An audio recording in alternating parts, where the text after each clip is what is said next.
Langsung aja. Assalamualaikum warahmatullahi wabarakatuh. Waalaikumsalam. Selamat pagi teman-teman. Pagi. Perkenalkan, nama aku Naila Ziva dan rekan saya. Trifodia Jeniwanar, NIM 54. Hari ini akan mempresentasikan mengenai perencanaan pembangunan ekonomi.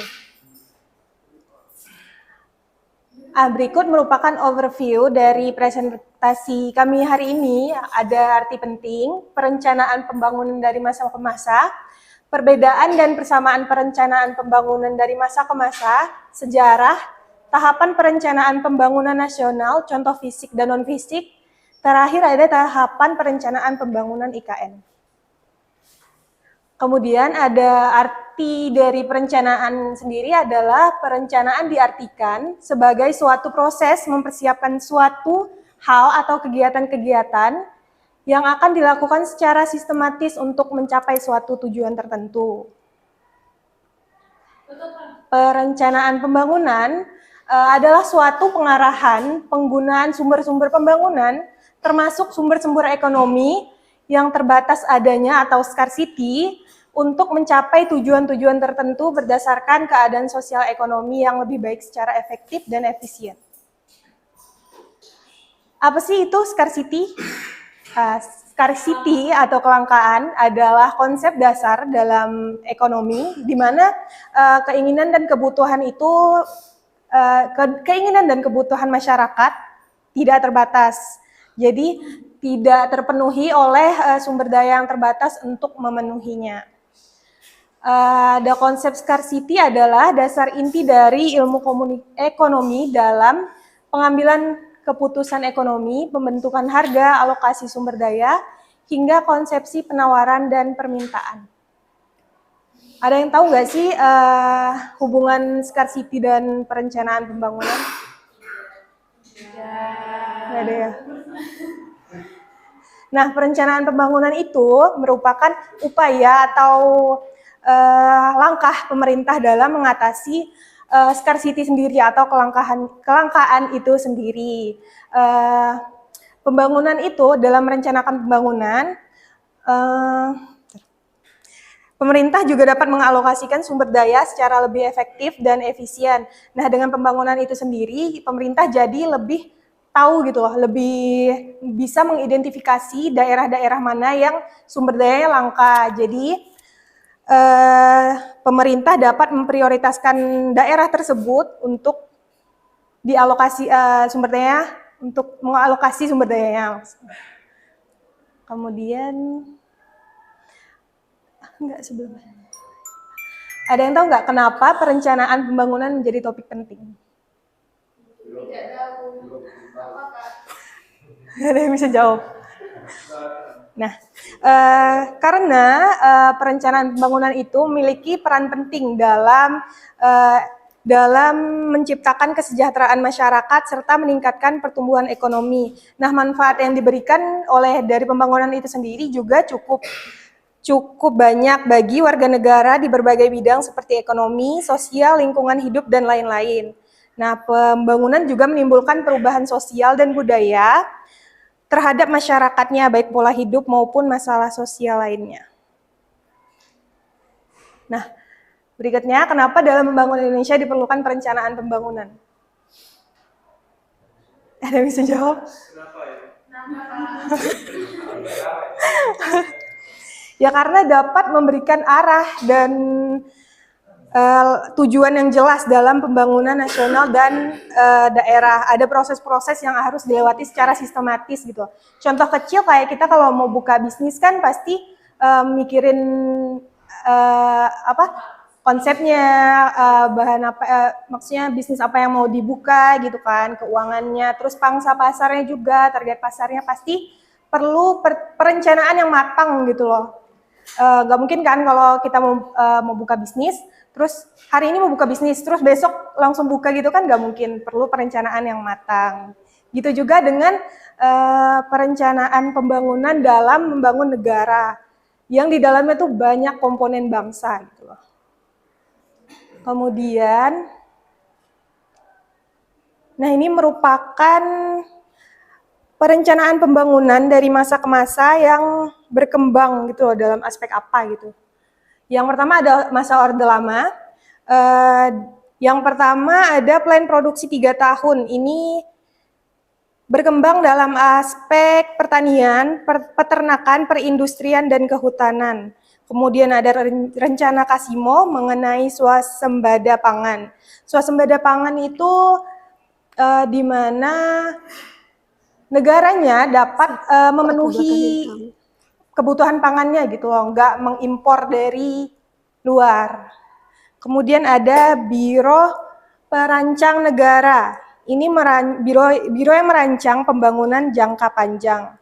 Kemudian ada tab MPRS tentang Manifesto Politik Republik Indonesia sebagai garis-garis besar haluan negara atau GBHN. Ini merupakan perencanaan pembangunan pada masa Orde Baru yang berkembang pada bidang rencana pembangunan 5 tahun atau RPLITA yang kemarin udah dijelasin sama kelompok sebelumnya. Ya, adalah pengendalian inflasi dan usaha rehabilitasi sarana ekonomi, peningkatan kegiatan ekonomi, dan pencukupan kebutuhan sandang. Di masa reformasi, pada bidang politik itu memperbaharui berbagai perundang-undangan untuk lebih meningkatkan kualitas kehidupan berpolitik yang bernuansa pada pemilu sebagaimana yang diamanatkan garis-garis besar haluan negara. Kemudian di bidang hukum, meninjau kembali undang-undang subversi. Bidang ekonomi, mempercepat penyelesaian undang-undang yang menghilangkan praktik monopoli dan persaingan yang tidak sehat. Nah, ini perbedaan perencanaan pembangunan. Di masa Orde Lama itu strategi pembangunan pada Orde Lama didasarkan pada pendekatan perencanaan pembangunan yang lebih menekankan pada usaha pembangunan politik. Kemudian di Orde Baru, perencanaan pembangunan diatur oleh Badan Perencanaan Pembangunan Nasional atau Bappenas yang memiliki peran yang sangat dominan. Kemudian ada pembangunan dilakukan secara terpusat dan cenderung mengabaikan partisipasi masyarakat. Reformasi, yang pertama ada penyusunan perencanaan pada era reformasi diatur secara lebih rinci dan sistematis. Yang kedua, alur penyusunan rencana pembangunan ditetapkan sedemikian rupa. Berikutnya ada perencanaan pembangunan terjadi pada tingkat nasional dan daerah. Kemudian perencanaan pembangunan harus dilihat sebagai mekanisme penting dalam pemenuhan hak politik yang merupakan pilar penting demokrasi. Nah, persamaannya dari ketiga masa tersebut itu persamaannya adalah substansi yang diatur dalam perencanaan tersebut. Nah, ini merupakan perencanaan pembangunan di Indonesia yang pada tahun 1948 sampai 1950 itu ada rencana Kasimo. Kemudian 1951 sampai 1952 itu rencana urgensi pembangunan industri dan industri kecil. 1956 sampai 1960 itu rencana pembangunan 5 tahun RPLITA. 1961 sampai 1969 rencana pembangunan semesta berencana. Kemudian rencana pembangunan 5 tahun selama PJP 1 dilanjutkan RPLITA 6. 2000 sampai 2004 itu ada program pembangunan nasional atau Propenas. Selanjutnya akan dijelaskan oleh rekan saya. Yang berikutnya rencana Kasimo. Rencana produksi. Yang pertama ada rencana produksi 3 tahunan yang bertujuan untuk menanggulangi keadaan darurat perang saat itu. Yang kedua terdapat beberapa isi di dalam rencana Kasimo yang ditunjukkan untuk memecahkan swasembada pangan di Indonesia. Yang ketiga ada rencana ini sangat praktis dilakukan, namun pelaksanaannya tidak menentu. Yang berikutnya ada rencana urgensi perkembangan industri dan industri kecil. 1. Rencana ini didasarkan atas pemikiran bahwa industrialisasi dipandang sebagai integral untuk menambah kekuatan ekonomi. Yang kedua, memperkuat dan memperbaiki balai-balai penelitian dan pendidikan, menambah pinjaman kepada industri kecil, mendirikan induk-induk perusahaan dengan bantuan langsung dari pemerintah di daerah agrarian, mendirikan industri besar pada sektor penting dengan biaya pemerintah dan swasta. Yang berikutnya ada rencana pembangunan 5 tahun. 1. Rencana jangka menengah yang mencakup aspek pembangunan yang lebih luas dengan metode perencanaan yang disusun secara lebih jelas dan sistematis. Yang kedua, menghadapi masalah klasik seperti pembiayaan. Yang ketiga, ada beberapa faktor yang menyebabkan rencana ini gagal, baik faktor dari dalam negeri maupun dari luar negeri. Yang berikutnya, rencana pembangunan semesta tahap pertama. 1. Menciptakan masyarakat Indonesia yang adil dan makmur berdasarkan Pancasila dengan 2 tahapan. Tahap yang pertama, memperkenalkan proyek dengan tujuan meningkatkan pendapatan nasional dan perorangan. Yang kedua, memperkenalkan proyek khusus untuk meningkatkan pendapatan nasional dan memberi hasil kekayaan alam.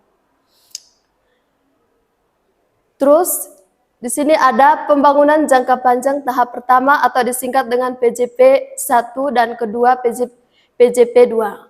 1. Merupakan usaha untuk rehabilitasi dan stabilisasi perekonomian Indonesia. Yang kedua, adanya faktor-faktor yang memungkinkan keberhasilan perencanaan, mulai dari kestabilan politik sampai perencanaan yang transparan dan dapat diterima oleh masyarakat.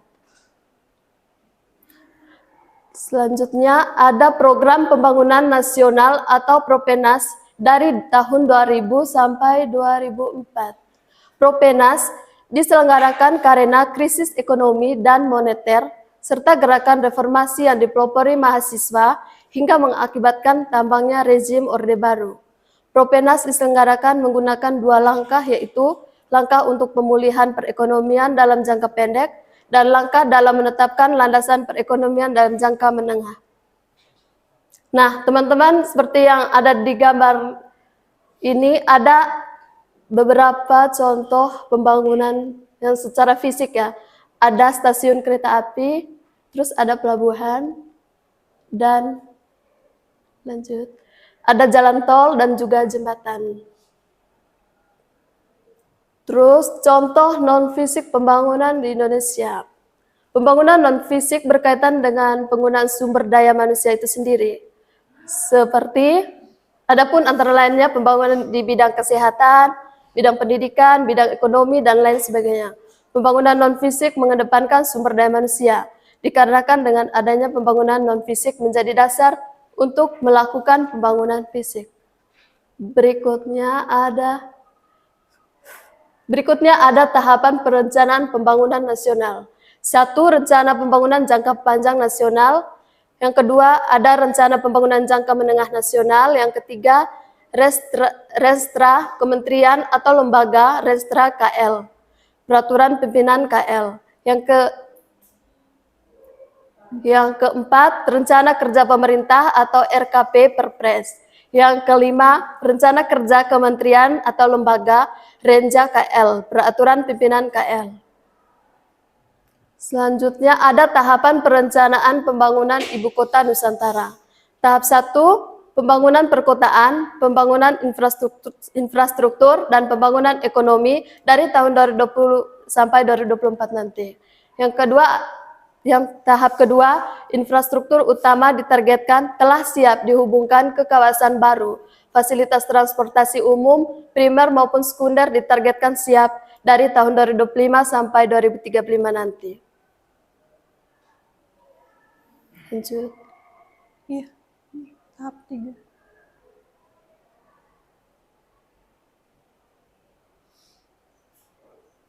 Tahap 3.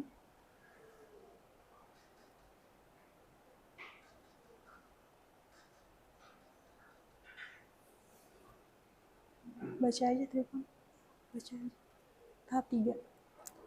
Terus ada tahap 3-nya, pengembangan kawasan IKN dan peningkatan kualitas hidup masyarakat.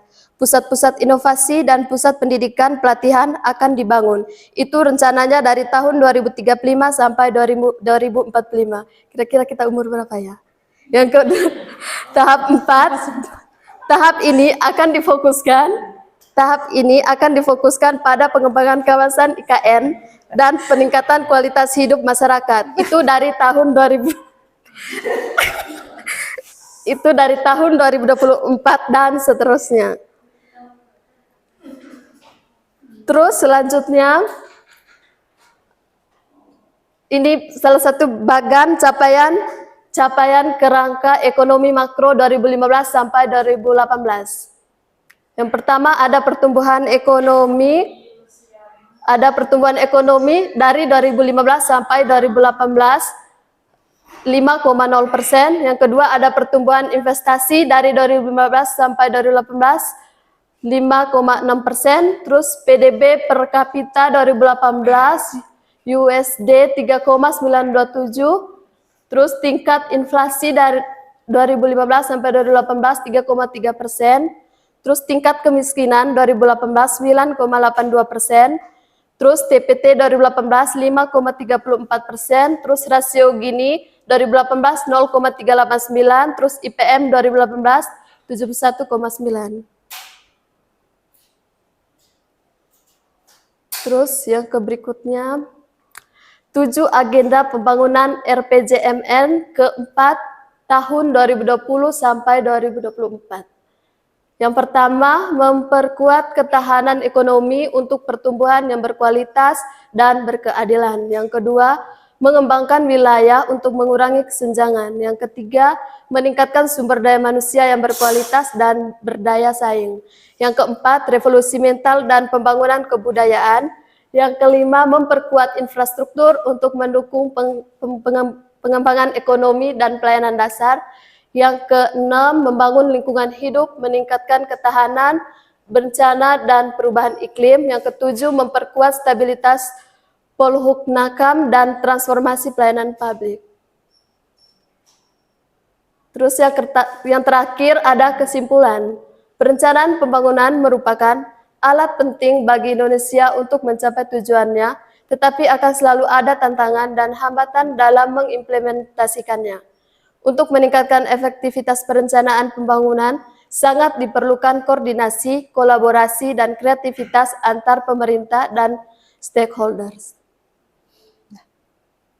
Baik, sekian presentasi dari kami. Mungkin ada yang mau bertanya. Waktu dan kesempatan kami berikan.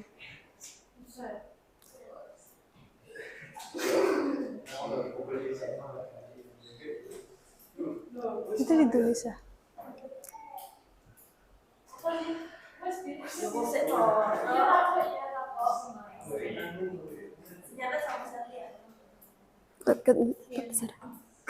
Di situ.